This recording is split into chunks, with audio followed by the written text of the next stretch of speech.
Vamos imaginar tentar conduzir uma reunião oficial, daquelas onde decisões que afetam a vida de milhares de pessoas estão sendo tomadas ali, na hora. Uhum, com todo aquele peso institucional. Exato. E, de repente, a plateia simplesmente decide que a pauta acabou. Nossa, Pessoas começam a gritar, interrompem quem está com a palavra. tomam um controle da narrativa. Isso. E a autoridade da sala, bom, ela simplesmente evapora. É exatamente esse cenário de colapso estrutural que vamos explorar hoje na nossa análise aprofundada. Vamos mergulhar em um artigo fascinante do portal de notícias Jucurunet. Um relato bem intenso, né? Muito.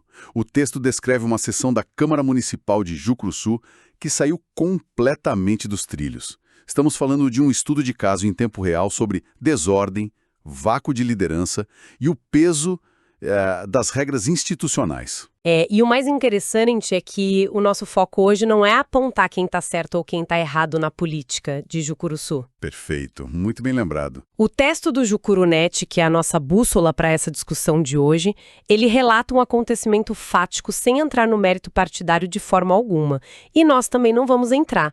Nossa lente aqui é puramente anatômica. Dissecando os fatos. Isso, vamos olhar para o que aconteceu ali, não como um tribunal político, mas como um verdadeiro laboratório sobre a mecânica do debate público. O que acontece com o tecido de uma instituição quando as regras do jogo são suspensas pela força do caos. Como a ordem pública se desintegra quando a liderança hesita. Certo, vamos desempacotar isso. Porque a imagem pintada pelo artigo é, francamente, o pesadelo de qualquer pessoa que já precisou mediar um debate na vida. Com certeza. O relato do portal Jucurunet não descreve apenas um burburinho de fundo, sabe? Aquele sussurro normal de quem acompanha uma sessão no plenário que a gente está acostumado a ver. Aquele ruído branco do legislativo. Exatamente. A coisa ali foi física, foi vocal. O texto aponta para interrupções constantes por parte do público presente. A plateia começou a interferir diretamente nas falas dos vereadores durante os pronunciamentos. O que quebra completamente o protocolo. É uma quebra total da dinâmica emissor-receptor.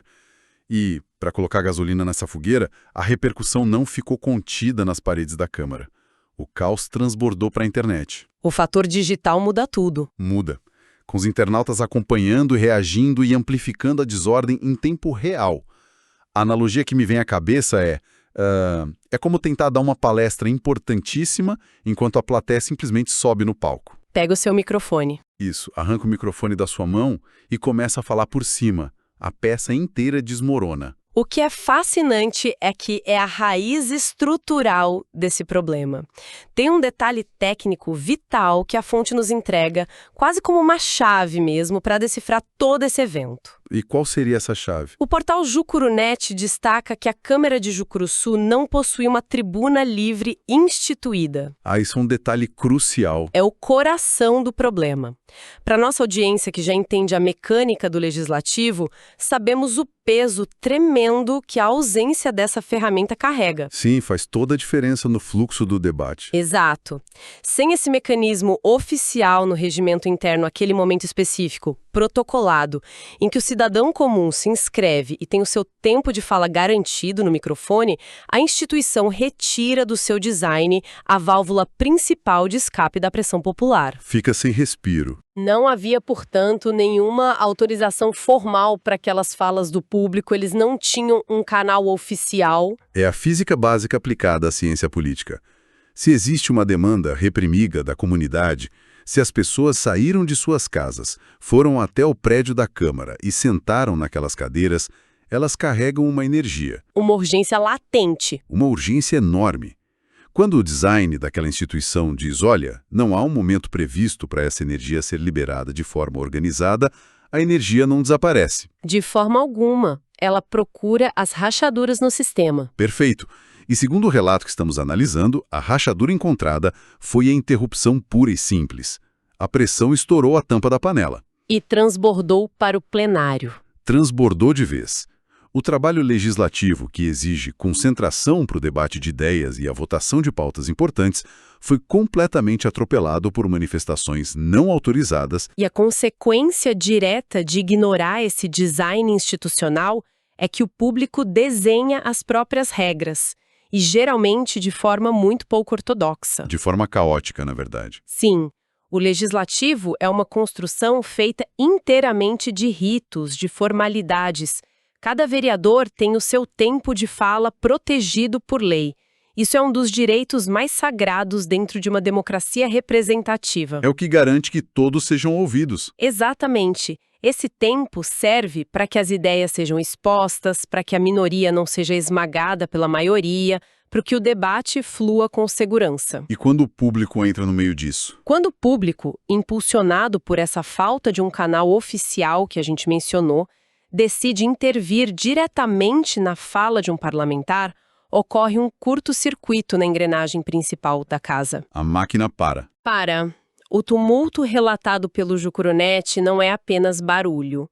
É o sequestro da função primária daquele espaço. A instituição deixa de ser um parlamento, um lugar de parlar, de falar, sob regras, e passa a ser uma verdadeira arena. Aqui é que a coisa fica realmente interessante. Onde a liderança é testada. Exato, porque o caos por si só já renderia uma análise imensa, mas a forma como a autoridade reage a esse caos é o verdadeiro núcleo dessa história. É o teste de fogo. Porque, olha, em qualquer arena, espera-se que exista um árbitro. E o artigo do Jucurunete direciona os holofotes e as críticas mais pesadas para o epicentro da liderança da casa. A cadeira da presidência. Sim, a presidente da Câmara, a vereadora Maria Nilza Loyola. A condução dos trabalhos por parte dela foi colocada no centro do furacão. O alvo principal das críticas na matéria. O que o texto descreve, a partir da percepção de quem estava lá presenciando tudo, é um cenário de desorganização total alimentado por uma inação. Uma falta de atitude. A presidência simplesmente não adotou as medidas imediatas que o cargo exige para conter as interferências da plateia. O papel da mesa diretora e da presidência em particular vai muito além de apenas passar a palavra para o próximo orador da lista. Não é só cerimonial. De jeito nenhum. A presidência detém o poder de polícia do recinto. Poder de polícia? Isso é um termo forte. É uma prerrogativa pesada, mas absolutamente essencial para o funcionamento do legislativo. O relato nos convida a analisar esse arsenal de manutenção da ordem que permaneceu totalmente intocado. E como deveria ser o uso desse arsenal na prática? Regimentalmente, diante de uma interrupção, o roteiro é bem claro. Começa com advertências formais, exigindo o silêncio da galeria. O famoso pedido de ordem. Isso. Se a plateia insiste, o presidente pode suspender a sessão por alguns minutos para esfriar os ânimos. Dá um tempo. E se mesmo assim não resolver? Nos cenários mais agudos, como o que foi descrito em Jucuruçu, a autoridade máxima da casa tem o dever de determinar a retirada das pessoas que estão inviabilizando o trabalho, podendo acionar a segurança se for o caso. Medidas drásticas para situações drásticas. Exatamente. Mas o texto do Jucurunete sublinha uma omissão completa de toda essa escala de intervenção. É uma paralisia que custa muito caro. Fico imaginando a tensão no ar naquele momento. A analogia que me vem à mente é a de um avião entrando em uma turbulência severa. Perdendo o controle. Começando a perder a altitude rapidamente e o piloto simplesmente tira as mãos do manche e cruza os braços. Uma imagem assustadora. E o artigo nos dá um vislumbre maravilhoso sob o ponto de vista da análise da dinâmica interna de poder nesse exato instante de queda livre. O momento da cobrança. O Jucurunete cita um momento que deve ter sido de um constrangimento palpável. Um dos vereadores, no meio de toda a confusão com o protocolo indo para o espaço, levanta a voz e questiona publicamente a postura da presidência. Ele rompe com a hierarquia tácita ali. Ele cobra, na frente de todo mundo, que providências sejam tomadas para garantir o respeito às normas da casa. É o copiloto gritando para o piloto puxar o manche enquanto o avião desce. Esse é o ponto de ruptura mais grave do relato, sem dúvida. O questionamento vindo de um par, de um colega de parlamento, expõe a fratura da autoridade em alta definição. Fica impossível de ignorar. Sim, já não era mais apenas o público ignorando o regimento.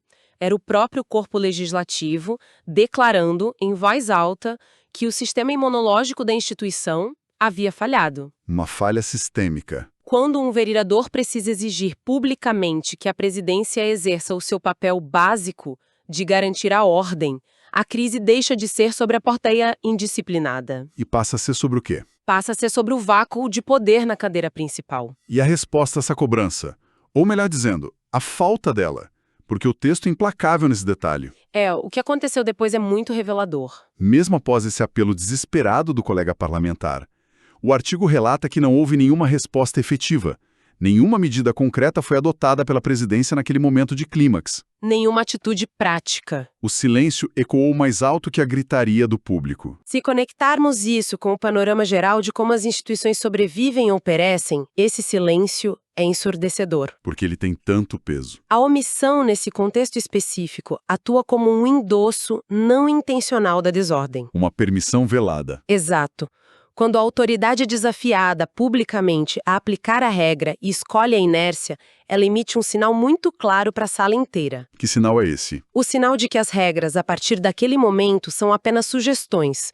O regimento interno perde a sua força vinculante. Deixa de ser lei. Aquele espaço institucional, que deveria ser um ambiente seguro para o embate de ideias protegidos por lei, vira terra de ninguém. O espaço de vale tudo. O custo da assinação é a erosão imediata do respeito que a cadeira da presidência deveria comandar.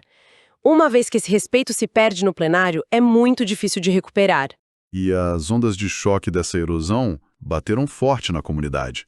O nosso material de origem mostra que a ausência de uma ação firme não apenas atrasou o andamento da sessão, o que já seria um desastre burocrático.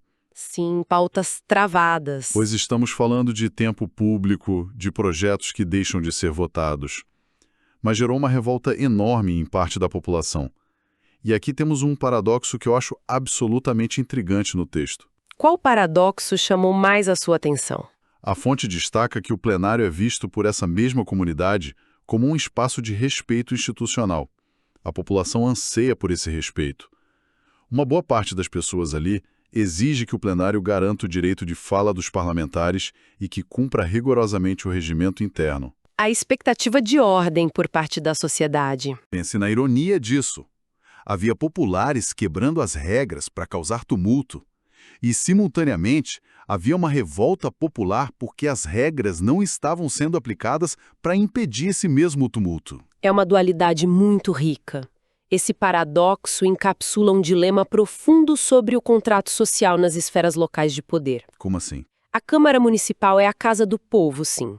Mas é uma casa que só funciona se os seus alicerces forem de pedra e não de areia. Precisa de estrutura sólida. O artigo do Jucurunet argumenta nas entrelinhas da sua narrativa que a organização e o respeito não são barreiras à democracia. Eles são o próprio meio pelo qual a democracia existe. Sem as regras, o sistema colapsa. Sem ordem, o debate democrático é rapidamente substituído pela lei do mais forte. Ou do mais barulhento, nesse caso. E a comunidade percebeu isso? A revolta dessa parcela da população revela uma maturidade cívica muito interessante. Eles percebem que, se o vereador que eles elegeram é interrompido sistematicamente e a mesa diretora não faz nada, a voz do próprio eleitor está sendo sufocada. A representatividade entra em colapso total. Exatamente. O elo entre o representante e o representado é quebrado no momento em que a palavra é caçada no grito. Então, o que tudo isso significa para o dia de amanhã em Jucuruçu? O evento claramente deixou marcas. Consequências práticas. O artigo caminha para o fim projetando justamente o peso da expectativa sobre o futuro. O Jucurunet pontua que após todo esse desgaste, após a Câmara virar assunto na internet pelos motivos errados, a expectativa geral que paira sobre a cidade é de que a presidência tome providências. O foco volta para a liderança. Os vereadores, os internautas e os cidadãos agora cobram uma postura diferente. Existe uma pressão imensa para que medidas preventivas sejam estabelecidas. Para não repetir o erro. Para que episódios de desorganização total como esse não voltem a manchar a dignidade das próximas sessões. A bola está claramente no colo da liderança. A narrativa se encerra exatamente com essa tensão voltada para o futuro. Para sintetizarmos a complexidade de todo esse cenário que exploramos hoje, podemos observar 3 pilares fundamentais que cederam durante essa sessão. Vamos recapitular esses pilares. Primeiro, tivemos a quebra severa do decoro, impulsionada em grande parte por uma falha de design institucional. A falta de uma tribuna livre. A ausência da válvula de escape. Sem esse canal oficial, a demanda popular transbordou de forma caótica. O segundo pilar foi a paralisia da liderança, a inação da presidente Maria Nilza Loyola. Que não usou o poder de polícia. Ela detinha as ferramentas regimentais para restabelecer a ordem, mas não as utilizou, mesmo diante do apelo público e direto de seus pares. E o terceiro pilar é a reação da própria sociedade. A cobrança por ordem. A cobrança firme por parte da população para que as regras sejam respeitadas demonstra que, no fundo, a comunidade valoriza aquele espaço institucional. Eles entendem que a fluidez e a seriedade do trabalho legislativo dependem da ordem. A democracia precisa de ritos para não virar barbárie. É um lembrete implacável. É um lembrete fascinante de que o papel, o regimento, as regras escritas não valem absolutamente nada se as pessoas encarregadas de aplicá-las hesitarem no momento crucial. A prática contra a teoria? A estrutura física da Câmara estava lá, as cadeiras, o microfone e as paredes, mas a instituição, naquele momento específico de crise, dissolveu-se no ar. Isso levanta uma questão importante. Qual? Uma provocação final que o texto nos deixa como herança para a reflexão de quem nos escuta. Quando observamos uma população inteira sentindo uma necessidade tão desesperada de intervir em uma sessão, a ponto de instaurar o caos em um ambiente sem a tribuna livre, precisamos ir além da superfície. Cavar um pouco mais fundo. A pergunta que fica é: será que esse tumulto que analisamos reflete apenas uma indisciplina pura, um comportamento de multidão que exige apenas mais seguranças na porta e regras punitivas mais rígidas? Ou tem algo mais aí? Ou seria esse colapso, na verdade, o sintoma mais agudo de uma doença crônica?